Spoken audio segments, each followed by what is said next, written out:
Tapi gini deh, dalam perjalanan berdemokrasi dari Mbak Yeni sendiri, pernah nggak sih punya atau dapat kritikan kayak gini? Dulu kan kritikan terhadap Gus Dur kan parahnya luar biasa. Pengen denger juga ceritanya ketika itu menghandle-nya gimana? Ya astagfirullah. Serahkan kepada Allah gitu. Karena kan kalau Ben Sukatani mungkin ya mereka akhirnya dipegang oleh Polri, akhirnya nggak bisa ngapa-ngapain. Iya, jangan dong. Nah, kalau Mbak Yeni bisa mungkin kasih kalau, tips buat pemuda-pemuda paling gampang ya, paling gampang Gus Dur itu dulu pernah dikritik sama Mas Miing. Ya Kan? Dikritiknya agak ini ya, di Gumelar gitu kan. Malah diundang kan ke istana. Diundang ke istana. Oh, cara-cara seperti gitu. itu ya. Jadi ya udah, ya malah bercanda-bercanda. Gak apa-apa kritik itu apabila disampaikan dengan cara yang memang ada kebenarannya, harus kita terima. Ada orang mengatakan yang kritik itu jangan disampaikan dengan cara yang vulgar. Oke, setuju. Tetapi lebih baik fokus kepada konteks atau isi kontennya dari. Tapi kalau yang Sukatani itu udah nyimak kan Mbak Yeni ya? Itu kebablasan nggak menurut Mbak Yeni? Enggak itu kan? memang refleksi dari apa yang dirasakan oleh masyarakat sih. Nggak kebablasan kan? Nggak kebablasan. Ada yang jauh lebih ngeri lagi. Banyaknya lebih ngeri. Kalau aku kan sekarang itu agak sedikit rajin ya. Jadi kalau membaca kasus something gitu ya di sosial media, di IG misalnya. Kalau baca komentarnya, misalnya kayak kasus yang penembakan tuh, bus rental misalnya.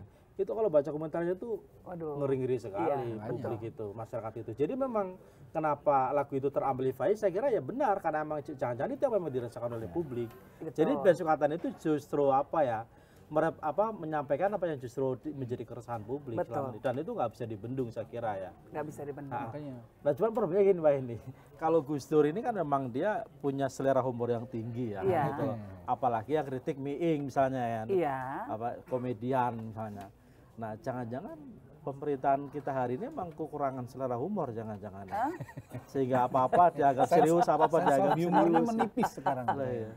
Ya jangan begitu, karena humor itu akan membuat kita tetap waras. Emang. Ya kalau kita nggak punya rasa humor, kalau kita nggak punya kemampuan untuk menertawakan diri sendiri, kita jadi stres loh, jadi depresi. Kita kemudian menapaki hidup itu dengan kemurungan, dengan suasana negatif. Kan hidup dengan suasana negatif nggak enak banget. Jangan itu yang bikin mahasiswa bilang Indonesia gelap itu, jangan karena itu ya. Yang penting di Kompas tetap terang ini. Ya, ngomong-ngomong Indonesia gelap, gimana Mbak Yeni melihat? Sepakat nggak? Memang banyak kemunduran-kemunduran yang terjadi. Dan sebetulnya ini sebuah ironi ya, karena kalau saya lihat, walaupun di satu sisi Presiden Prabowo sendiri, ya, kalau kita menilai berbagai pidato beliau, intensi beliau untuk kebijakan-kebijakan yang sangat pro rakyat itu kuat sekali. Retorikanya kuat sekali. Faktanya? Tetapi dalam berbagai kebijakannya memang kemudian ada diskrepansi kira-kira gitu. Nah, yang terakhir ini yang kita lihat kan soal CPNS, ASN yang masih mau ditunda lagi. Ini di tengah-tengah suasana masyarakat yang sedang dilanda gelombang PHK besar-besaran. Betul. Nah, jadi tambah parah lagi yang tidak dapat pekerjaan kan banyak sekali. Betul. Nah, itu pasti akan sangat terkait dengan daya beli masyarakat. Kita sama-sama tahu bahwa ekonomi Indonesia itu beberapa penopang besarnya adalah satu belanja pemerintah, terus kemudian pemangkasan anggaran, realokasi dan pemangkasan anggaran ini juga menurut saya sih nggak tepat. Seharusnya jangan sekarang. Nambah bikin gelap.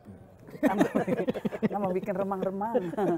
Ya jadi Indonesia itu kan ekonominya pengungkitnya itu kan nggak besar-besaran amat ya. Yang namanya hilirisasi itu cuma kecil sekali tuh sebagai pengungkit. Konsumsi masyarakat ya udah belanja pemerintah gitu. Nah ini semua kalau kemudian dipangkas, lalu apa yang akan membuat laju ekonomi bisa tetap seperti semula? Nah dulu targetnya 8% loh. Targetnya, asumsinya 8%. Bayangkan dengan target APBN ya dengan asumsi 8%, pasti meleset semua ketika realitanya nggak seperti itu. Kita tahu bahwa World Bank dan lain sebagainya perkiraannya nggak sampai segitu.